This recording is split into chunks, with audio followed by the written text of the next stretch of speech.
lived with her mother Iyenoma and her sister Ekpofi. One day, the Enogie from a neighboring village sent a marriage proposal for Nnene, which was accepted by her family. And so, the marriage rites were conducted according to the Benin customs and traditions, after which the Enogie, that is the king of the neighboring village, and his procession returned to where they came from. After some days, it was now time for Nnene, the new bride, to go to her husband's village. But before Nnene could embark on this journey, her mother dressed her up very beautifully, made up her face well, and adorned her with very beautiful and valuable jewelries. Iyenoma also gave Nnene some instructions and a strict warning never to go anywhere else on the way, and that she was not to have any contact with the water from a particular river on the path through which they would journey. And so she embarked on this journey, escorted by her sister Ekpofi and her friend Igbo. On their way to Nnene's husband's village, Igbo called Nnene aside and told her that she didn't look beautiful enough as a bride. Is this how you are going to look to your husband's house? You are looking really ugly with this makeup of yours. See your face! Igbo told her. So Igbo suggested that they go to a nearby river, the same river Nnene's mother had warned her about, to wash her face.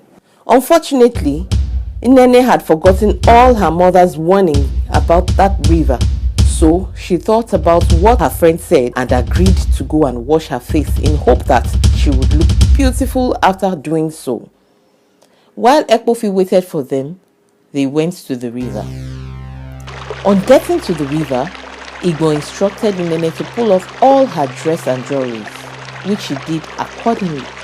But just as Nnene was about bending low to scoop some water to wash her face, Igbo pushed her into the river, then wore all her dress and jewelry and returned to the roadside where Nnene's sister awaited their return.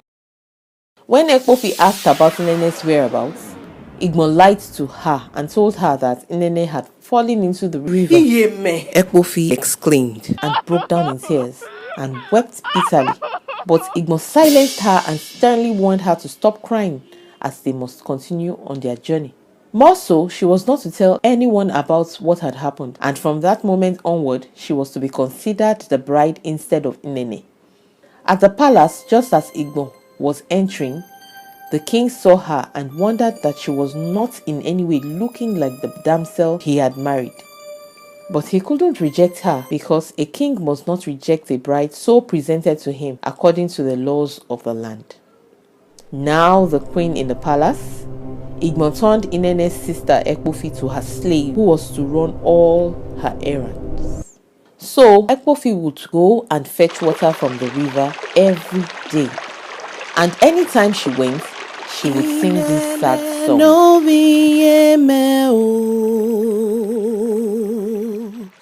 Re-o, re-o, re-o. Ine no di ne re ne de igbon iye me o. Oye, ya, oye. As soon as she finished singing, Nnene would swim out of the river in her mermaid form. She would play with her and console her because she knew the hardship she was going through. But then Nnene told her sister not to come and see her again because in a few days' time she would be fully transformed into a fish and the river would finally become her kingdom. Nevertheless, Ekpofi still went to the river the next day and the day after that, and on both days Nnene told her the same things she had told her before. And so it was that the following day, Ekpofi could no longer bear the burden of keeping the secret of what had happened to her sister anymore. So she went to the king and told him everything that had transpired. How Igbo had pushed Nnene into the river, how she had worn her dress and jewelries, how she had threatened to kill her if she disclosed what had transpired, and how she had finally declared herself the bride instead of Nnene.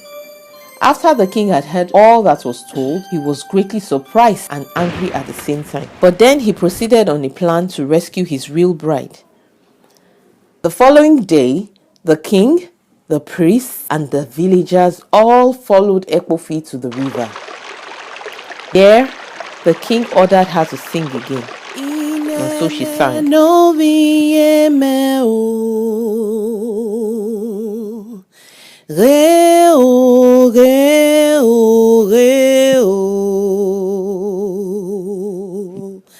Ine no di ine ne re ine de igbon iye me